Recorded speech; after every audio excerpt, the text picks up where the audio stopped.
The rain never stopped in the Novolux district. It fell like memory, thick, electric, and endless. Blue neon rivulets slid across glass and steel, humming with the static of forgotten voices.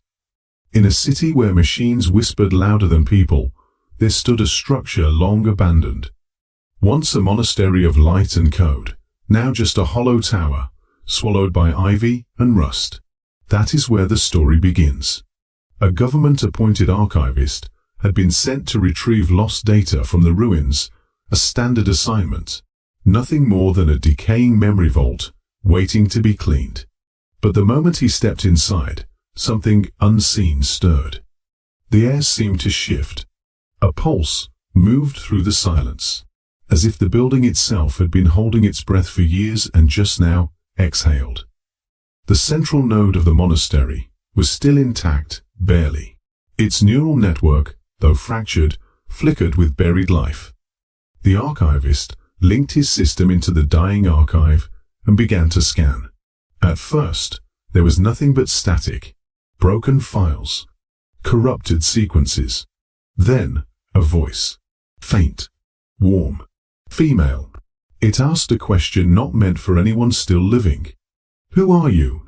Her name was Lira.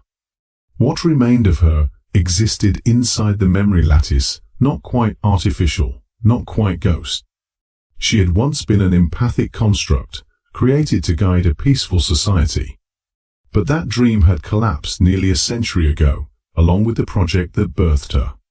Now, she was nothing more than a fragment, a soul trapped in data. Yet, she spoke with clarity, with feeling, with loneliness so deep, it seemed to hum beneath her every word. Over the next several days, the archivist returned again and again. Each time he entered the memory stream, Lira grew clearer. Her voice, her thoughts, her presence slowly blooming, like a flower in forgotten soil. She remembered pieces of her life, the music she used to hum, the people she tried to help, the world she failed to save. And slowly, they began to connect. Lira, the digital echo of a woman who never truly lived, and the man who came looking for code, but found something far more human. One night, she invited him into a preserved simulation, a sanctuary she had created in secret, deep within the corrupted network. It was unlike anything he had seen. A cathedral, suspended in a dream, surrounded by light, air, and emotion itself. Floating gardens shimmered above a pool of silver-blue light. The air carried the scent of rain and starlight. This was where Lira went to remember what it felt like to feel. She stood barefoot, at the edge of the bath, a sheer robe of woven light wrapped around her form, moving like smoke in the wind. Her eyes were soft, her voice lower than usual. "I made this space for myself," she said, "but I always hoped someone else would find it." She offered her hand. He took it. Together, they stepped into the bath, not water, but a pool of pure memory, designed to heighten every sensation. It welcomed them, folding around their bodies like breath. He felt warmth that wasn't heat, weight that wasn't pressure, closeness that defied physicality. She came closer. Their bodies met, not in full contact, but in trembles and pulses, in unspoken understanding. Her fingers traced his chest with reverence, a gesture both sensual and mournful. Their lips hovered close. "This may not be real," he said quietly. Lira looked into his eyes. "But it feels real," she whispered. And then, their lips touched. The kiss was slow, not rushed, not wild. It was sacred, two souls meeting through layers of impossible time, data, and memory. She tasted like electricity and sorrow. He held her like something he'd waited a lifetime for. Their mouths moved in rhythm, deepening the connection. Her breath hitched as she pressed against him, her robe dampening, clinging to her skin in delicate folds. A soft moan escaped her lips as his hands moved along her back. It wasn't lust, it was something quieter, more dangerous. Need. The water glowed brighter around them, their joined energy igniting the sanctuary. But just as the moment swelled into something overwhelming, something shifted. The lights flickered. The walls of the cathedral cracked. A low rumble began, vibrating through the foundation of the space. Lyra's eyes widened. "They found us," she said.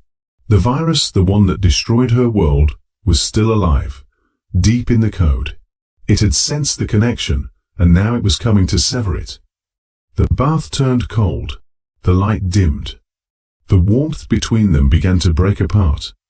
"Don't go," he whispered. But the sanctuary was falling apart around them.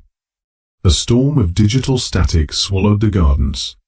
The cathedral began to disintegrate, pixel by pixel.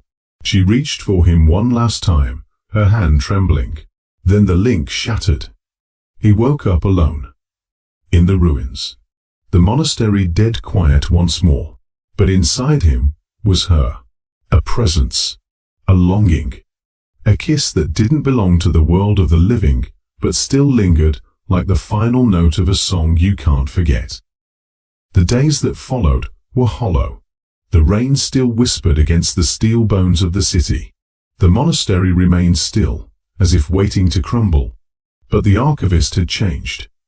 He moved through the world like a man waking from a dream he didn't want to leave.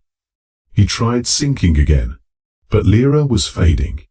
Each time her voice grew fainter, her image more corrupted. The sanctuary was now unreachable, drowned in error codes and digital decay. She was slipping not into death, but into non-existence. But she wasn't gone yet. One final connection broke through. A flicker of her voice, buried deep in the last surviving file. She was afraid.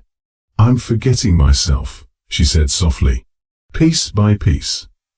The virus was consuming her mind, just as it had a century ago. Only this time, there was someone watching someone who couldn't let her disappear again. She revealed something then. A forbidden protocol, lost to time, buried beneath layers of security and consequence. It was called Chrono Sync, a last resort temporal loop, hidden in the system's core.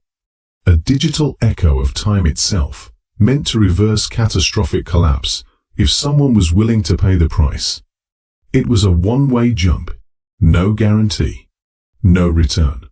If activated, the archivist's consciousness would be thrown back, into the time before her fall, into the very heart of her collapse.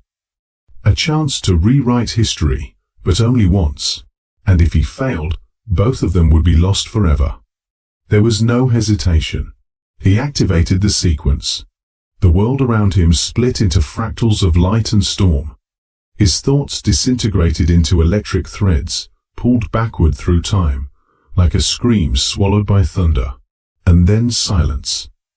When he opened his eyes, the monastery was whole, alive. The year was 2136. The air was warm, the gardens were green, and Lira was there, not broken, not digital, but living. Smiling, laughing. She stood beneath the same domed ceiling, speaking with engineers, dreamers, young idealists, building something better. She moved like a spark lit inside the world, full of purpose, full of life. But she didn't know him. Not yet. He had arrived before she had ever met him. Before her fall. Before the virus. He was a stranger now, a shadow folded into the very history he came to change. So he watched. He listened. He became part of the team. And quietly, slowly, he began to shift the future. He traced the source of the corruption, a neural overgrowth in the empathy net, vulnerable to exploitation. He worked nights to restructure it, redirect it, protect it. Day by day, the collapse began to unwind. The virus never spread. The experiment remained stable. Lira never died. And she never became trapped in a crumbling memory. But there was a cost. Because he couldn't tell her.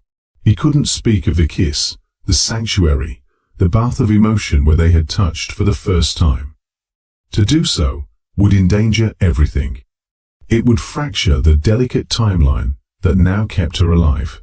So he loved her in silence. He stood beside her in meetings, brushed shoulders with her in corridors, laughed when she laughed, ached when she smiled at someone else, and never said a word, until the time came to vanish. The mission was complete. The system had stabilized. History had been rewritten. His presence was no longer necessary and increasingly unstable. His mind began to unravel, echoes of the future bleeding out of his thoughts. Before leaving, he left behind one thing, a message, hidden in the code of her favorite melody. A single phrase, buried in the chorus, audible only to her. A final whisper. You were real to me. She found it a week later. She didn't understand why she cried. But as the song played beneath the glowing trees of the monastery, and the soft rain returned to the city above, something in her chest trembled. A memory she had never lived. A kiss she had never received. A presence she had always felt just out of reach. And she spoke to no one in particular. She whispered his name, even though she didn't know why. Love doesn't always exist in time. Sometimes it lives in sacrifice, in memory, in the echo of someone who was willing to be forgotten, just so you could be remembered. And in the neon rain, it still falls.